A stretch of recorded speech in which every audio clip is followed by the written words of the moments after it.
ജനാധിപത്യത്തെയല്ല ഭരണകൂടം ഭയപ്പെടുന്നത് ജനകീയ ശബ്ദങ്ങളെയാണ്.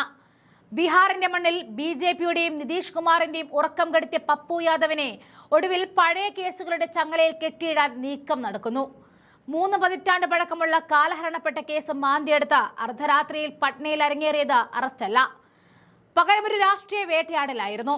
കോൺഗ്രസിന്റെ കരുത്തരായ ഈ നേതാവിനെ കള്ളക്കേസിൽ കുടുക്കി പൂട്ടിക്കെട്ടാം എന്നത് നിതീഷ് സർക്കാരിന്റെ വ്യാമോഹം മാത്രമാണ്. നീറ്റ് പരീക്ഷാ തട്ടിപ്പിൽ വിദ്യാർത്ഥികൾക്ക് വേണ്ടി തെരുവിലിറങ്ങിയ പപ്പു യാദവിനെ നിശബ്ദമാക്കാൻ ബിജെപി സംവിധാനം നടത്തിയ തിരക്കഥയാണത്. എതിർക്കുന്നവരെ പഴയ കേസുകൾ കുത്തിപ്പൊക്കി ഒതുക്കുന്ന സംഘപരിവാർ ശൈലിക്ക് നിതീഷ് കുമാർ കുടപിടിക്കുമ്പോൾ ബീഹാർ രാഷ്ട്രീയം വരും ദിവസങ്ങളിൽ കത്തും എന്ന് ഉറപ്പാണ്. ബീഹാറിലെ പൂർണിയ MP രാജേഷ് രഞ്ജൻ എന്ന പപ്പു യാദവ് അറസ്റ്റിലായിരിക്കുന്നു. 31 വർഷം പഴക്കമുള്ള വ്യാജരേഖ ചമയ്ക്കൽ കേസിലാണ് അറസ്റ്റ് നടന്നിരിക്കുന്നത്. 1995 ഗാർഡിയ ബാഗിൽ രജിസ്റ്റർ ചെയ്ത വസ്തുതർക്കവുമായി ബന്ധപ്പെട്ട കേസിലാണ് നടപടി ഉണ്ടായിരിക്കുന്നത്. തന്റെ വീട് വഞ്ചനാപരമായി വാടകയ്ക്കെടുത്ത് MP ഓഫീസാക്കി മാറ്റിയെന്ന വിനോദ് ബിഹാരി ലാൽ എന്ന വ്യക്തിയുടെ പരാതിയിലാണ് പോലീസ് കേസെടുത്തിരിക്കുന്നത്. രാത്രി പട്നയിലെ വസതിയിൽ വെച്ചായിരുന്നു പപ്പു യാദവിനെ അറസ്റ്റ് ചെയ്തത്. MP MLA കോടതിയിലായിരുന്നു വാറണ്ട് പുറപ്പെടുവിച്ചത്. അറസ്റ്റിന് പിന്നാലെ പപ്പു യാദവിന്റെ അനുയായികളും പോലീസ് തമ്മിൽ ഏറെ നേരം ഉന്തും തള്ളുമുണ്ടായി.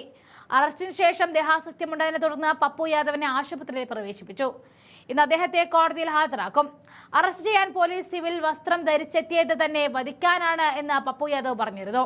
അറസ്റ്റ് രാഷ്ട്രീയ പ്രേരിതമാണെന്നും നീറ്റ് വിദ്യാർത്ഥികൾക്കുള്ള തന്റെ പിന്തുണയുമായി ബന്ധപ്പെട്ടതാണെന്നും പപ്പു യാദവ് ആരോപിക്കുകയാണ്. എക്സ്പോസ്റ്റിലൂടെയാണ് പപ്പു യാദവ് ഇക്കാര്യം വ്യക്തമാക്കിയത്. കേസിൽ നിശ്ചയിച്ച തീയതിയിൽ കോടതിയിൽ ഹാജരാകാതിരുന്നതോടെയാണ് അറസ്റ്റ് ചെയ്തത് എന്ന് പോലീസ് പറഞ്ഞിരുന്നു. 1995 ഗാർഡിയ ബാഗ് പോലീസ് സ്റ്റേഷനിൽ രജിസ്റ്റർ ചെയ്ത സ്വത്ത് തർക്കവുമായി ബന്ധപ്പെട്ടതാണ് കേസ്. തന്റെ വീട് വഞ്ചനയിലൂടെ വാടകയ്ക്കെടുത്തുവെന്നും പിന്നീട് പാർലമെന്റ് അംഗത്തിന്റെ ഓഫീസായി ഉപയോഗിച്ചെന്നുമാണ് പരാതിക്കാരനായ വിനോദ് പരാതിയിൽ ആരോപിച്ചിരിക്കുന്നത്. കരാറിന്റെ സമയത്ത് ഈ വസ്തുത മറച്ചുവെച്ചിരുന്നുവെന്നും അദ്ദേഹം അവകാശപ്പെട്ടു. കേസിൽ ഹാജരാകാത്തതിനെ തുടർന്ന് കോടതി നേരത്തെ പ്രതികൾക്കെതിരെ അറസ്റ്റ് വാറണ്ട് പുറപ്പെടുവിച്ചിരുന്നു. പിന്നീട് പ്രതികളുടെ വീടുകളിൽ നോട്ടീസ് ഒട്ടിക്കാനും നിർദ്ദേശിച്ചു.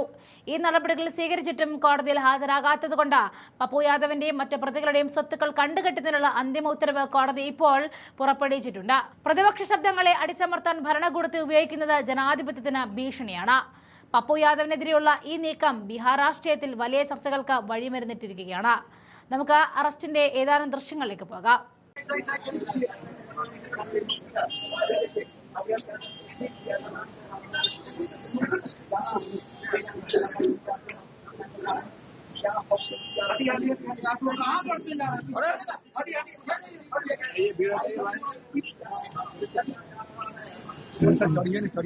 अरे क्या भैया का है